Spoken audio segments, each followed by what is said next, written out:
Hello everyone. Today we're going to talk about how to sharpen a lawnmower blade.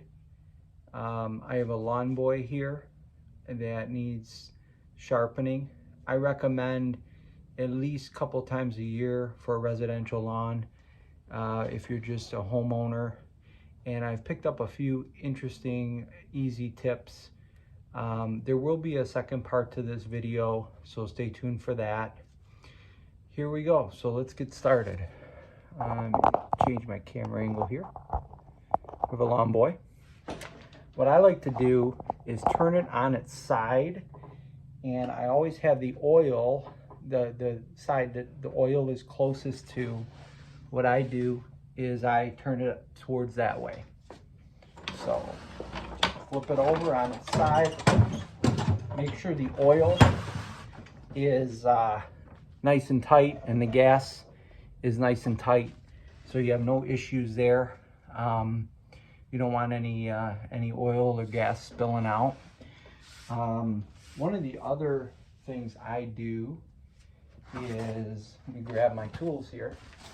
I bought this neat tool, and you can buy it at Home Depot or Lowe's, and essentially what it is it holds the blade in place while you're doing your thing.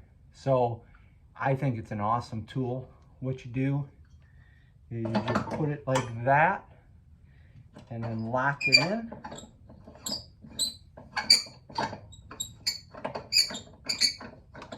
So that the blade doesn't move. This is actually a 17 millimeter for this socket that I need for this bolt. It's not always going to be a 17 millimeter. Go through all your sockets, find the one that is exactly fits, so it's nice and tight on there, so you don't strip this bolt. So what I do for leverage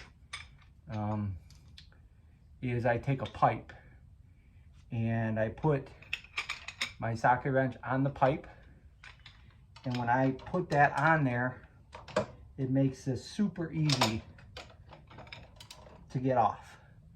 And I just turn it, loosen it with that, nice and easy. This will spin off. And then what you're gonna do is obviously clean the mower deck best you can. This is gonna come off, and then it's time for sharpening. So stay tuned and I will show you how to sharpen this.